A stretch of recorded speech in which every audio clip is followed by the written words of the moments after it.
Wahnsinnig viele, wahnsinnig gute neue Achterbahnen kommen jetzt auf uns zu und es geht nächstes Jahr schon los. Es gibt aber auch viele spannende Neuheiten aus diesem Jahr. Es gibt tödliche Unfälle und vieles anderes, über das wir heute jetzt hier in diesem Video sprechen müssen. Herzlich willkommen beim Review-Video-Magazin und einem neuen News-Video meinerseits, und diese Woche ist wieder mal vollgepackt mit verschiedensten Themen und wirklich vielen spannenden neuen Ankündigungen zu neuen Achterbahnen und anderen spektakulären Sachen, die passiert sind. Währenddessen läuft immer noch die 360-Grad-Tour, wo wir 27 Tage auf Achterbahntour waren und euch da mitnehmen. Gestern waren wir in Kalifornien unterwegs. Wenn ihr die ganze Tour verfolgt habt, wisst ihr auch komplett crazy Kram. Ein paar Tage kommen noch und dann geht's auch so ein bisschen normaler hier weiter mit den Videos. Aber News gibt's ja trotzdem, und das wird unter anderem möglich gemacht durch Auf & Rides aus Deutschland, die das Ganze hier supporten und sponsern. Und Auf & Rides bauen Fahrgeschäfte made in Germany komplett schlüsselfertig, von der Idee übers Konzept bis zur kompletten Durchführung. Und nicht nur Idee und Konzept, sondern auch der Ride wird von Auf & gebaut, die Thematisierung und alles drumherum. Und da kommt dieses Jahr auf jeden Fall noch einiges Spannendes, über das wir hier auf dem Kanal aussprechen werden. Und man sieht ja schon mal hier ein kleines Teaserbild, wo Lutz Bayer, Geschäftsführer von Auf & Rides, noch fleißig am Programmieren ist, und das ist das Innere vom neuen Ride, der im Freizeitland Geiselwind dieses Jahr eröffnen wird von Auf & Rides. Das und vieles mehr demnächst auf jeden Fall hier auch in den Videos. Damit sind wir automatisch auch schon beim Freizeitland Geiselwind als erstes Thema, über das wir heute hier sprechen müssen.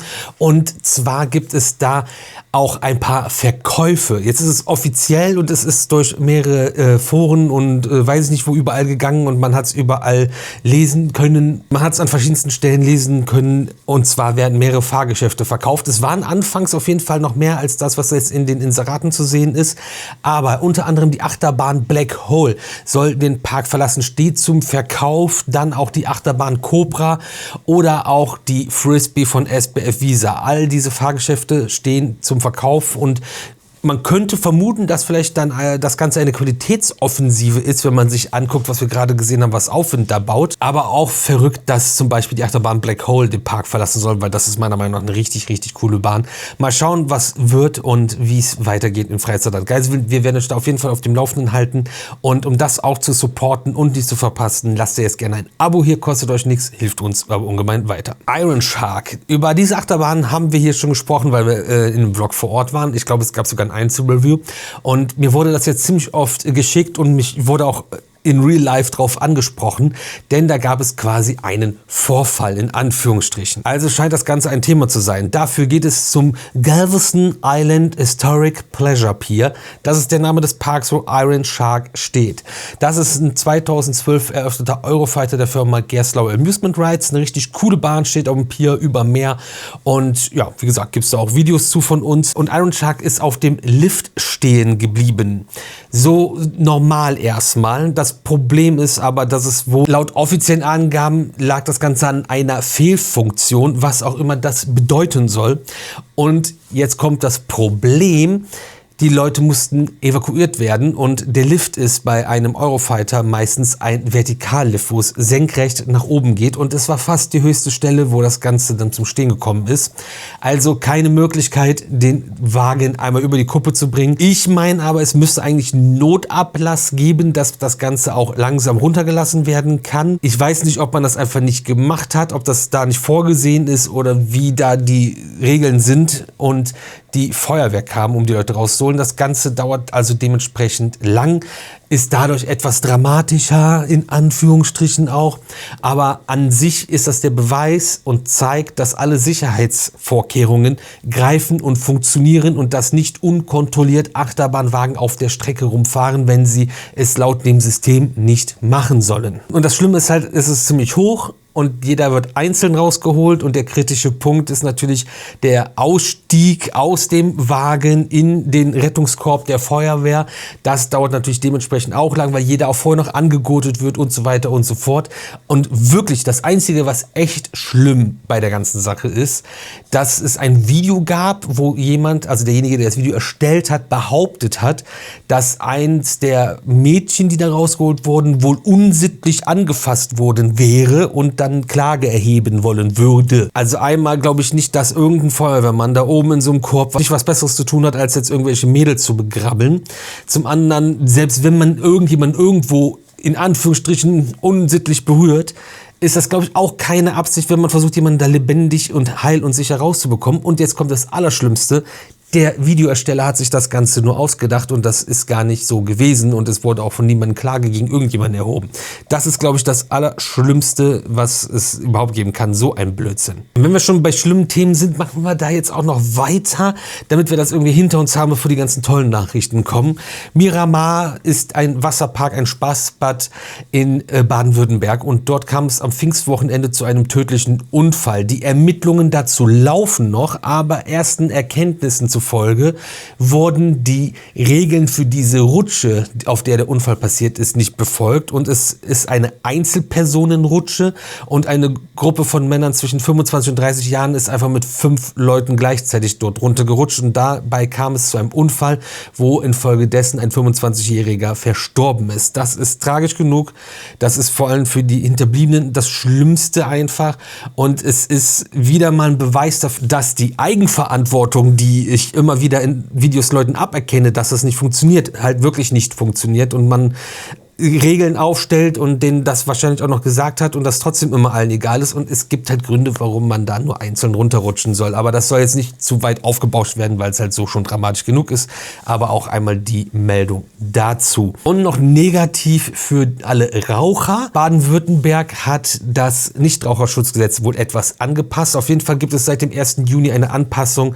was Freizeitparks betrifft und der Europapark hat auch einen Beitrag dazu gemacht und hat auch Anpassungen quasi jetzt im Park getroffen und es darf nur noch in ausgewiesenen Raucherbereichen geraucht werden. Das gilt auch für E-Zigaretten, E-Shishas und ähnliches und artverwandtes. Und dazu gibt es dann im Europapark jetzt klar gekennzeichnete Bereiche und außerdem könnt ihr in der Europapark Rolantica App auch die Bereiche sehen. Da sind die auch nochmal eingetragen. Sieht manchmal nicht so schön aus und wenn man da irgendwie hinter so einer Bambuswand versteckt wird als Raucher, aber andererseits muss das irgendwie abgegrenzt werden. Tripsdrill zum Beispiel hat das super krass schon lange, dass sie super geil thematisierte Raucherinseln im Park haben, die thematisch zu den einzelnen Themenbereichen passen, so dass sich da Nichtraucher schon aufgeregt haben, warum man das denn so schön macht für die Raucher. Andererseits, wenn du jetzt nicht so lange zu leben hast, solltest du wenigstens was Schönes zu gucken haben dabei. Na, Spaß beiseite.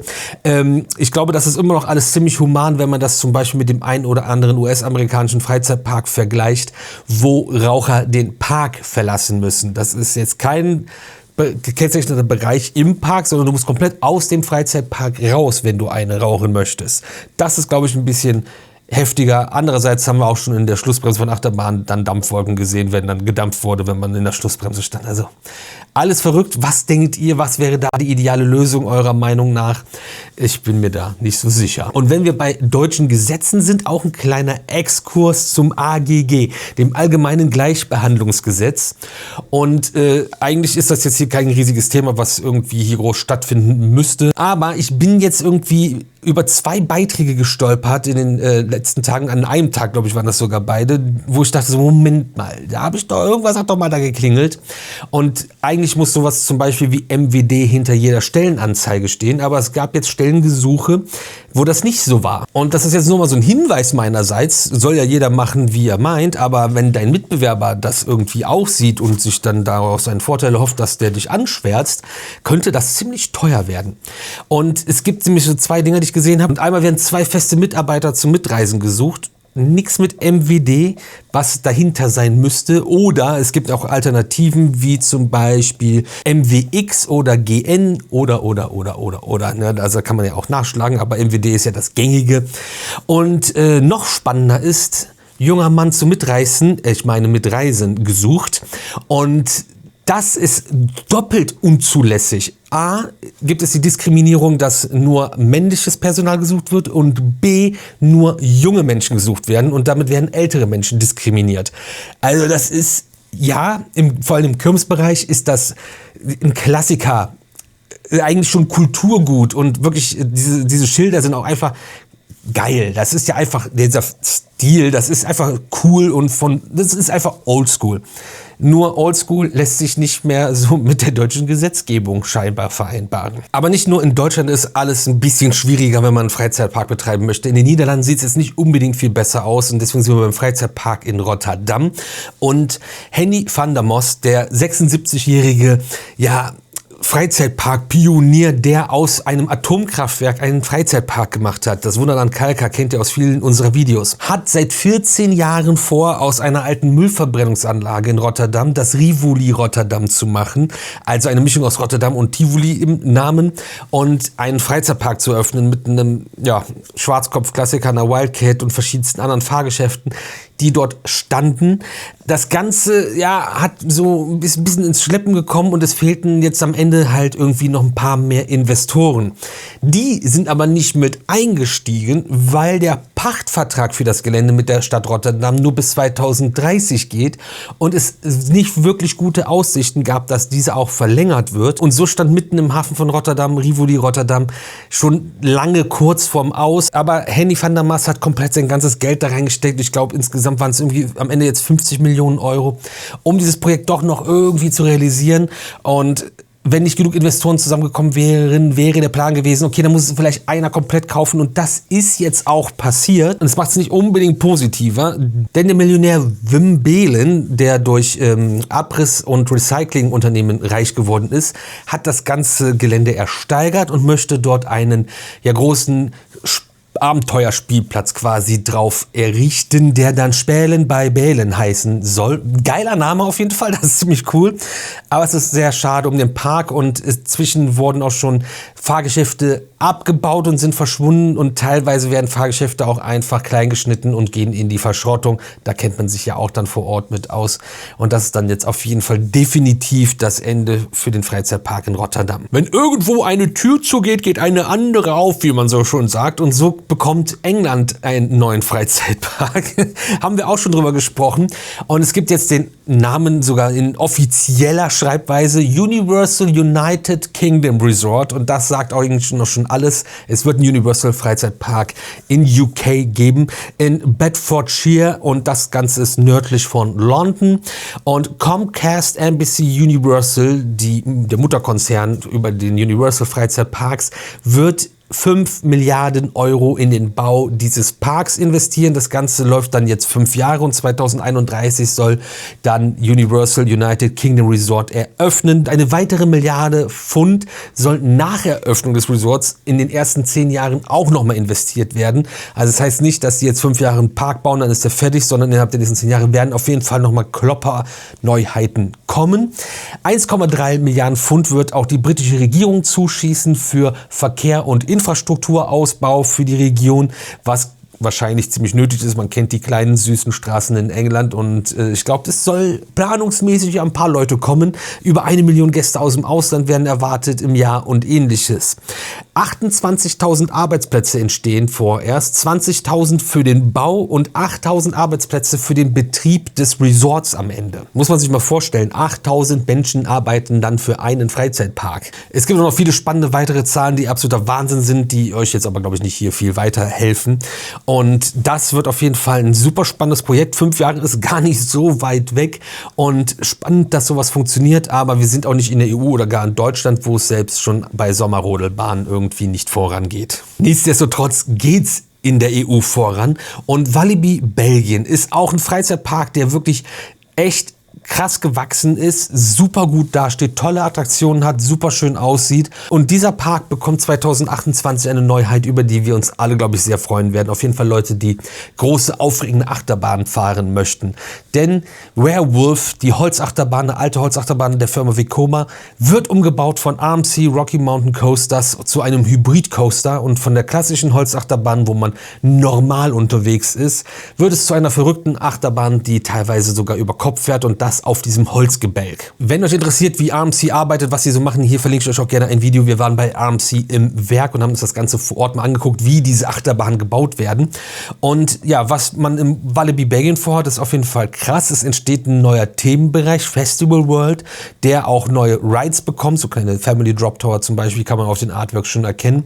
Und 2026 ist halt die letzte Chance, um Loup-Garou noch zu fahren, und 2027 startet der Umbau, alles wird da auf links gedreht, um 2028 dann den neuen Coaster zu eröffnen, der schon in der Ankündigung ziemlich wild werden kann. Und zwar 49 Meter wird die Bahn hoch sein, 106 km/h Spitzengeschwindigkeit erreichen, 1231 Meter Streckenlänge, Benelux-Rekord, 89 Grad steil, und es soll 3 weltweit einzigartige Elemente in dieser Bahn geben. Was ein crazy Projekt, und ja, richtig stark, Walibi Belgien so schon, und das macht das Ganze noch irgendwie aufregender und besser. Und diese Transformation von so einem alten, ollen Six Flags Park zu so einem richtigen Premium-Freizeitpark ist im Walibi Belgien meiner Meinung nach auf jeden Fall viel, viel besser gelungen als im benachbarten Walibi Holland zum Beispiel. Aber auch im Nicht-EU-Ausland, im Herzen der EU quasi, geht's richtig steil. Und zwar wird die Schweiz eine neue große Achterbahn bekommen. Das Connyland, der gefühlt einzige Freizeitpark der Schweiz, hat für 2027 eine neue Achterbahn angekündigt. Und zwar Marseille. Und das wird ein Mack Rides Big Dipper, aber LSM gelauncht, und das mit 22 Meter Höhe, 500 Meter Streckenlänge und 86 km/h Spitzengeschwindigkeit und 4 Inversionen, und das für 20 Millionen Schweizer Franken. Sehr, sehr nice, wirklich ein großer Wurf fürs Connyland, aber auch eine Entscheidung, um sich als Park anders aufzustellen und wirklich ja, relevant dazustehen. Das finde ich sehr cool, da freue ich mich für den Park und für uns alle einfach. Diese Bahn wird übrigens im afrikanischen Stil thematisiert, und auch der Bau hat bereits begonnen. Also es bleibt spannend, es geht auf jeden Fall voran. So wie auch in Österreich, und zwar im Wiener Prater, und da wird 2027 ebenfalls von Mack Rides eine neue Achterbahn eröffnen. Auch hier LSM gelauncht, aber ein Family Coaster, der 600 Meter lang und 20 Meter hoch wird und auch ein Vertical Rollback dann besitzt, also man wird auch mal rückwärts fahren. Das Ganze entsteht auf Parzelle 94a, also da, wo vorher die Super Achterbahn stand. Und ja, da geht es dann auch schon bald los. Das Ganze steht ja auch schon ewig fest, und 2027 ist auch hier die Eröffnung geplant. Und es ist jetzt auf einmal im Vergleich zu den anderen Newsvideos so viel lokal und vor der eigenen Haustür, da müssen wir doch einmal ein bisschen weiter weg gucken, gehen zu Vegan Slides, aber um die Brücke wieder ins Lokale zu schlagen. Vor wenigen Tagen hat ja im Toverland Maximus Blitzbahn geschlossen. Das Ganze war von der Firma Vegan Slides ein Coaster, eine Bobcat-Bahn. Diese baut Vegan aber auch gar nicht mehr und hat das Ganze vor ein paar Jahren durch das Coaster Kart ersetzt. Richtig cooler Attraktionstyp, haben wir auch schon einiges zu gemacht und hier gezeigt. Und es gab eine Neueröffnung jetzt, und zwar in Südkorea im Yangseongpo Whale Museum. Und ich habe irgendwie das Gefühl, dass Wale ein Thema in Deutschland sind. Wir waren zwar nicht in Deutschland, wir waren weltweit unterwegs, aber das habe ich mitbekommen, dass das hier ein Ding war.